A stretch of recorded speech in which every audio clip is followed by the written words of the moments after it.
श्री कृष्ण कन्हैया लाल की जय।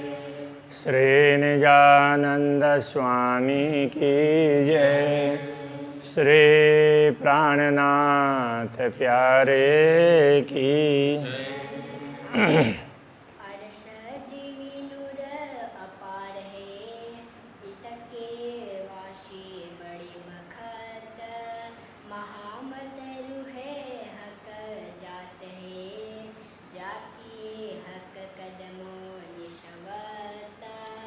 जाके हक कदमों निशवत। श्री कृष्ण कन्हैया लाल की जय। 8वें प्रकरण में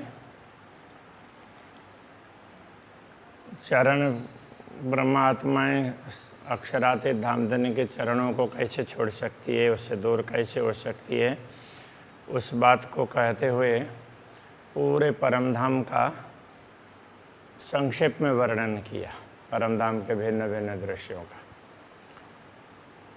अब ये 9वां प्रकरण भी उसी प्रकार से ही है, किंतु इसमें परमधाम के बाह्य दृश्यों का, बाहर के दृश्यों का वर्णन न करके रंग भवन का वर्णन कर रहे हैं। रंग भवन के, वैसे तो रंग भवन में भी भिन्न भिन्न स्थान और बहुत विशेषताएं हैं, किंतु इनका वर्णन तो पहले हो चुका है परिक्रमा ग्रंथ में, तो यहाँ उन सब का स्मरण करवा रहे हैं, ये समझ लेना चाहिए। ये भी उसका चरण का संबंध वही बता रहे हैं। अरस अंदर सुख देवही जो रूहों दिल उपजत। अरस अंदर सुख देवही, परमधाम में ब्रह्मात्माओं को अपार सुख प्रदान करते हैं। कौन प्रदान करते हैं? पूर्ण ब्रह्म परमात्मा श्री राज जी। जो रूहों दिल उपजत, ब्रह्मात्माओं के दिल में, या दिल कहने से अंतःकरण भी लिया गया है, कि उनके मन में जो कुछ बातें उत्पन्न होती, जो इच्छाएं उनकी होती है, उनके अनुरूप सब इच्छाओं को अक्षरातीत धामधनी पूर्ण करते हैं और उनको अपार सुख प्रदान करते हैं।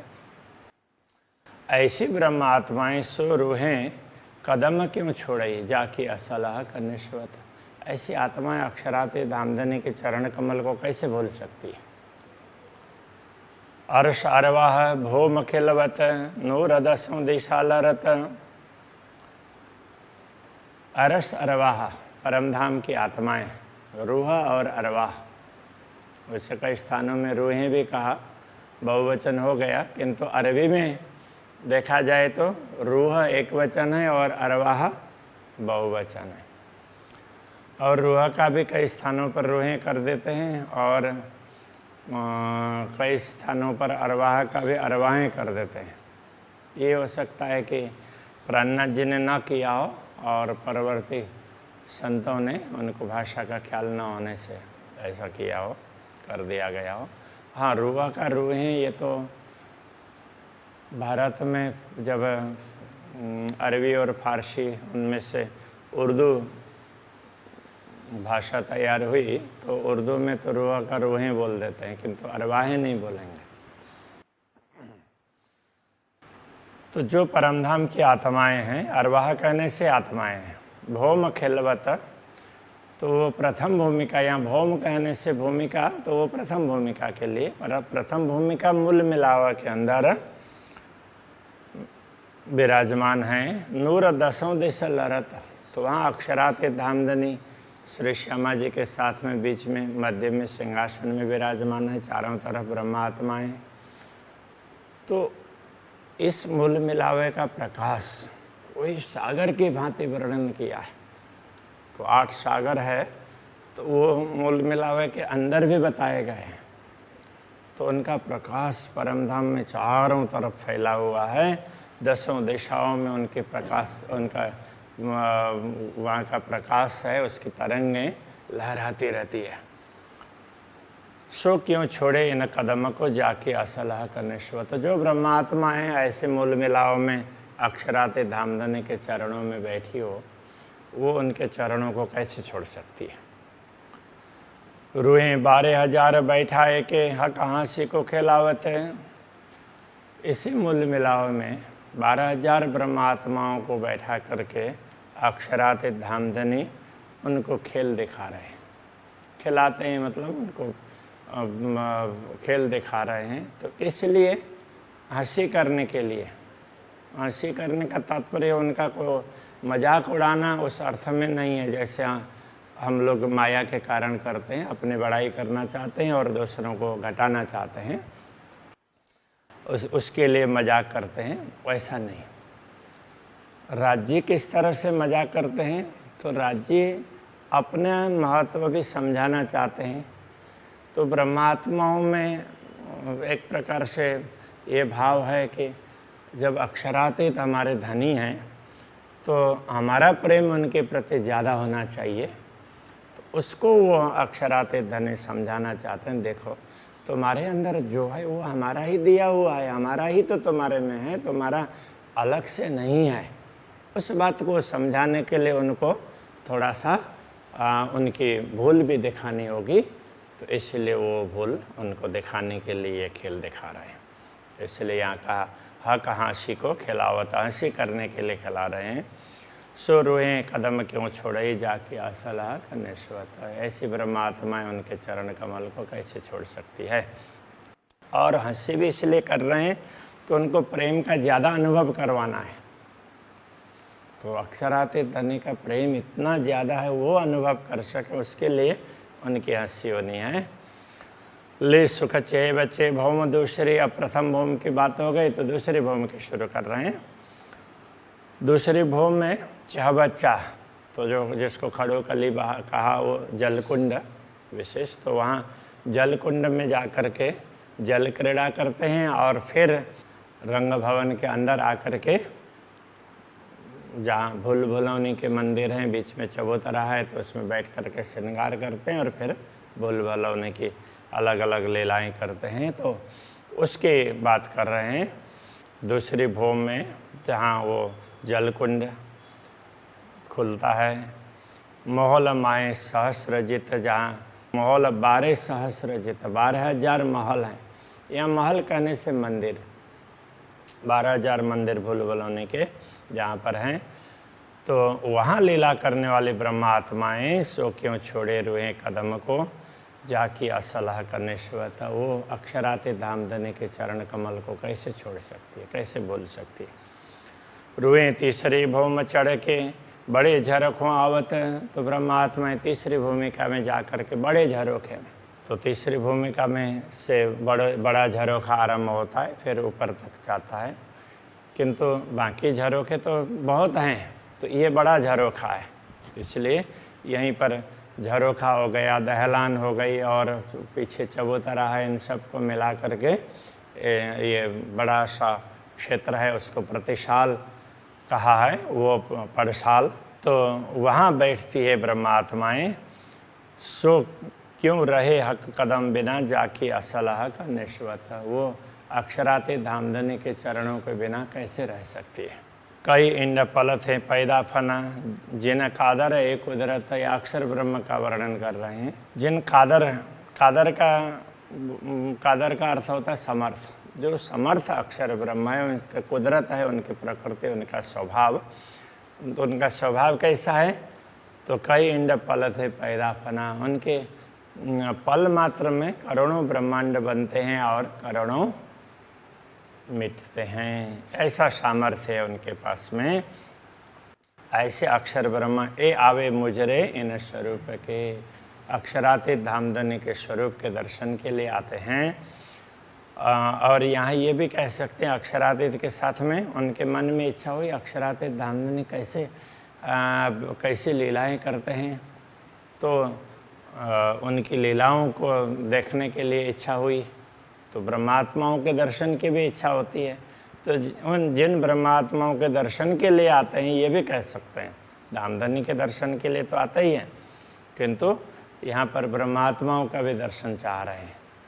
इसलिए ऐसी ब्रह्मात्माएं जाकि असलह का निश्वत, जिनका असली संबंध पूर्ण ब्रह्म से है, तो वो उन चरणों को कैसे छोड़ सकती है। वो पहले वाले चौपाइयों से उसका भाव यहाँ ले लेना चाहिए। नूर मकान से आवेदीदार को इत नूर जमाल विराजत। रंग भवन में तो या तीसरी भूमिका में अक्षराति धामधनी विराजमान है, और अक्षर ब्रह्म दर्शन के लिए अक्षरधाम से चल करके वहाँ पर आते हैं और चांदनी चौक में खड़े होकर के दर्शन करते हैं। तो अक्षराति धामधनी तो ब्रह्मात्माओं को अपने चरणों में रख करके अक्षर ब्रह्म को भी दर्शन देते हैं। ऐसी ब्रह्मात्माएं रूहें याद कदम क्यों छोड़ई, जिनका चरण कमल को सदैव याद करना चाहिए, उनको ब्रह्मात्माएं कैसे छोड़ सकती है, कैसे भूल सकती है। हक बैठे पौड़े भौमती सरी, आगू झरोखों आरोगत। अक्षराते धामधनी इसी तीसरी भूमिका में वहाँ बैठते भी हैं, बैठते हैं तो झरोखे में बैठते हैं और पौड़ते हैं। तो वहाँ जो दहलान के साथ में जो मंदिर हैं, तो उसमें नीला और दूसरी तरफ का पीला और बीच का ना नीला ना पीला। तो वहाँ पर इन मंदिरों में तो तीन मंदिर, दो तरफ तीन मंदिर, 6 और बीच के 4 मंदिर का दहलान इस प्रकार से तो वहाँ पर है। तो वहाँ इन्हीं अब एक तरफ के उसके दाहिने तरफ के ही मंदिर हैं, दाहिनी साइड के। तो उस मंदिर में तो एक नीला तो एक पीला, और बीच में ना नीला और ना पीला है, दोनों का असर उसमें पड़ता है। तो वहाँ वो विराजमान होते हैं, विश्राम करते हैं और भोजन करते हैं। तो इधर तो उसके लिए ये कहा आगू झरोखों आरोगत, झरोखे के आगे तो वहाँ दहलान में बैठ कर के वहाँ आरोगते हैं। तो ऐसे धामधनी की लीला में रहने वाली ब्रह्मात्माएं रूहें क्यों छोड़े इन कदमों को, इन कदमों को कैसे छोड़ सकती है, जाके असलह का निस्बत। रूहें अरश अजीम की भौम चौथी देखे निरत। परमधाम की आत्माएं चौथी भौम के नृत्य को भी देखती है। ऐसी आत्माएं सोह का कदम क्यों छोड़ई, अक्षराति धामधनी के कदम को कैसे छोड़ सकती है, जाके असलह का निस्बत, जिनका असली संबंध पूर्ण ब्रह्म से है। रूहें अर्श अजीम की 5वीं भौम पौड़ा था, 5वीं भूमिका की बात कर रहे हैं। परमधाम की आत्माएं 5वीं भूमिका में विश्राम करती है। वो भी अक्षराति धामधनी का मंदिर बीच में है और चारों तरफ ब्रह्मात्माओं के मंदिर है। अक्षराति धामधनी के चरणों को अपने हृदय में धारण करके वो विश्राम करती है। तो ऐसी आत्माएं उनके चरणों को कैसे छोड़ सकती है, तो ये कहना चाह रहे हैं। तो सुपने कदम न छोड़ई, जाके असलह का निस्बत। रूहें अर्श अजीम की भौम छठी कई जुगत। तो कई युगत का तात्पर्य तो युक्ति है। अब यहाँ ये समझना पड़ेगा कि छठी भौम में, परमधाम के छठी भौम में तो सुखपाल हैं। तो सुखपाल का सुख भी तो अलग अलग प्रकार के सुख होंगे ना। पूरे परमधाम में चारों तरफ उनमें बैठ करके जा करके घूम करके आ सकते हैं। तो ये कई जुगत कहने का तात्पर्य अनेक प्रकार के सुख, ऐसा समझना पड़ेगा। तो ये छठी भौम में सुखपाल के सुख प्राप्त करती हैं। तो सुख क्यों रहे कदम बिना ऐसी आत्माएं अक्षराति धामधनी के चरणों को छोड़ करके नहीं रह सकती। रूहें अरश भौम 7वीं, अब 7वीं भूमिका की बात कर रहे हैं। जो छप्पर खटों ही चत, और खट छप्पर, तो खट छप्पर कहने से तो वो झूले 7वीं भूमिका में, 8वीं भूमिका में। तो 7वीं भूमिका में झूलों में झूलती हैं आमने सामने।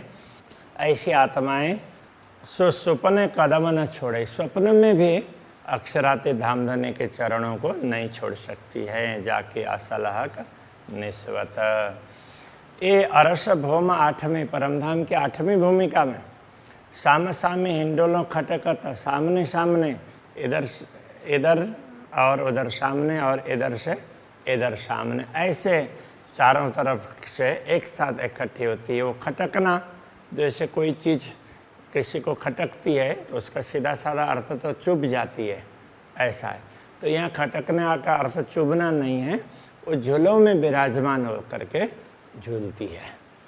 तो उस तरह से अब वैसे देखा जाए तो झूलों के अंदर चुभ गई, ये भी वो बोल सकते हैं, लेकिन ये क्या है, मूल शब्द अपने यहाँ का नहीं है, इसलिए उसके अलग अलग प्रकार के अर्थ है। तो हम लोग ज़्यादातर खटकना, चुभने अर्थ में प्रयोग करते हैं, इसलिए केवल चुभना ऐसा नहीं है, झूले में विराजती है। तो ये रूहें सुपने कदम न छोड़े ही जाकी असलहा निस्बत। तो ऐसी आत्माएं अक्षराती धामधनी के चरण कमल को स्वप्न में भी नहीं भूलती हैं। अरस रूहें सुख नवमी भौमी सुख सिंहासन समस्त परमधाम की ब्रह्मात्माएं सारे के सारे नवमी भूमिका में तो क्या है, पहाड़ का झरोखा और बाहरी हार मंदिर, तो वो एक लेवल पर, तो वो एक जैसा है। तो वहाँ बैठ करके फिर अक्षराती धामधनी के साथ में बैठ करके चारों तरफ का दृश्य देखते हैं, समस्त मतलब साथ में। तो सिंहासन के साथ में बैठ करके तो देखते हैं। तो जिधर का दृश्य दिखाना होता है तो धामधनी उनको उसी दिशा में ले जाते हैं और दृश्यों को दिखाते हैं। तो सो क्यों रहे हक कदम बिना जाकी असलहा करने से बता। ऐसी ब्रह्मात्माएं धामधनी के चरणों को छोड़ करके कैसे रह सकती है। रूहें रहे वे अर्श में जो सुख झरोखे भोगवता। तो अब ये भी झरोखे के सुख हैं, चारों तरफ दर्शन करना। तो नवमी भूमिका में रह करके इन सुखों को भोगने वाले ब्रह्मात्मा हो गए। सो क्यों रहे हक कदम बिना धामधनी के चरणों के बिना वो कैसे रह सकती है। जाकी असलाह का निस्बत हक हादि रूहें सुख अरस चांदनी अरस अंबर ज्योत होवत। अब ये दसवीं भूमिका की बात कर रहे हैं। तो ब्रह्मात्माएं हक और हादि श्री राज्य और श्यामा जी के साथ में चांदनी में, तो बीच में चबूतरे में सिंहासन है, चारों तरफ चबूतरे में ब्रह्मात्माएं बैठती है। तो कभी कभी तो बाहर के साइड में वो दहलान जैसा है, तो वहाँ जा कर के भी बैठती है, वहाँ से भी बाहर दर्शन, वहाँ से भी अलग प्रकार का आनंद दिलाते हैं। तो ये चांदनी का प्रकाश कितना है, अरश अंबर ज्योत होवत, पूरे परमधाम के आकाश में ये प्रकाश छा जाता है। तो ऐसी लीला में रहने वाली आत्माएं सो क्यों रहे हक कदम बिना धामधनी के चरणों को छोड़ करके कैसे रह सकती है। जाकी असलह का निस्बत सकल भौम सुख ले वही रूहें हक कदम पकड़ता। अक्षराती धामधनी के चरणों को पकड़ करके, कहने का तात्पर्य उनके सानिध्य में रह करके परमधाम के सभी भूमिकाओं का, रंगमहल के सभी भूमिकाओं का लाभ लेती है ब्रह्मात्माएं। ऐसी ब्रह्मात्माएं सो क्यों रहे इन कदम बिना, इन चरणों को छोड़ करके कैसे रह सकती है इनके बिना। आई नजीक जागनी, पीछे तो उठ बैठा था, तो कहते हैं देखो अब तो जागने का समय आ गया है। बाद में तो उठ करके जागृत होना ही है, परमधाम में बैठे ही हैं, तो जागृत होना है।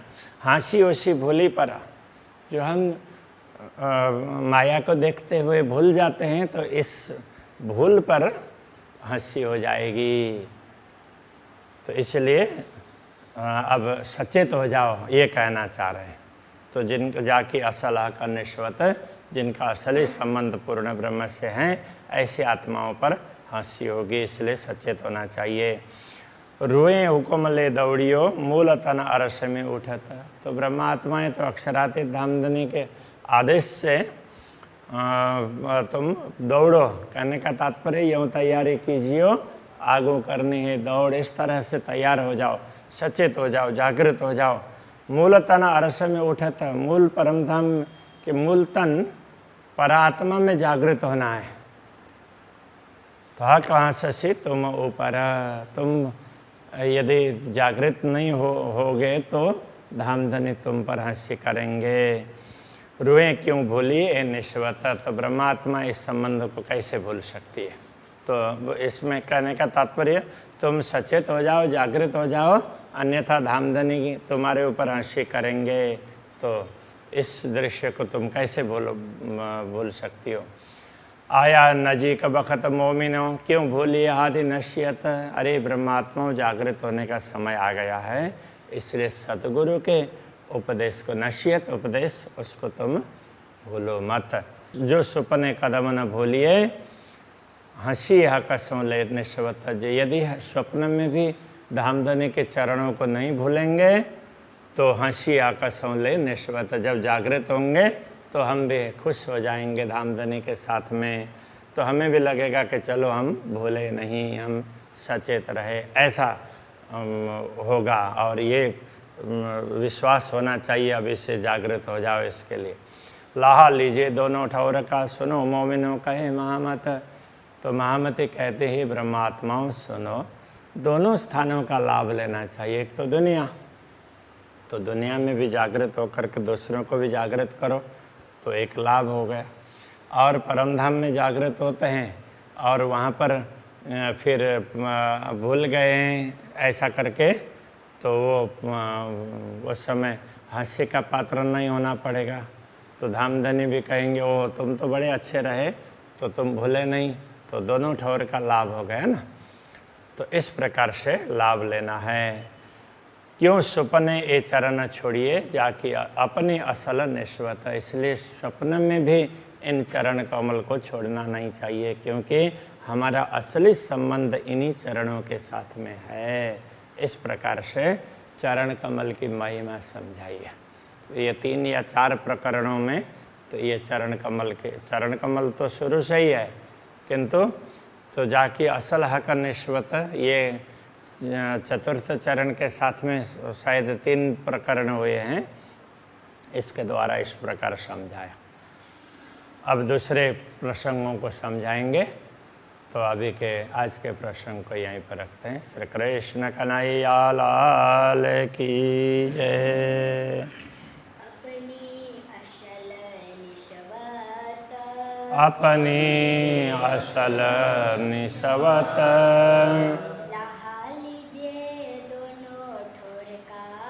लाह लीजे दोनों ठौर का,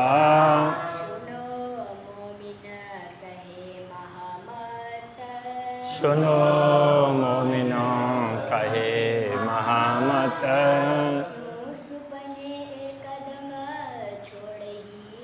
क्यों सुपने ए चरण छोड़िए,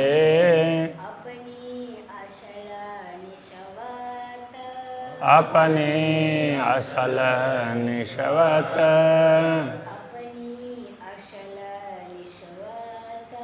अपनी असल निस्वत। कृष्ण कन्हैया लाल की जय, श्री सद्गुरु महाराज की जय, श्री प्राणनाथ प्यारे की जय, श्री पांचनौतनपुरी धाम के जय, जगत गुरु आचार्य श्री 108 कृष्ण मणि जी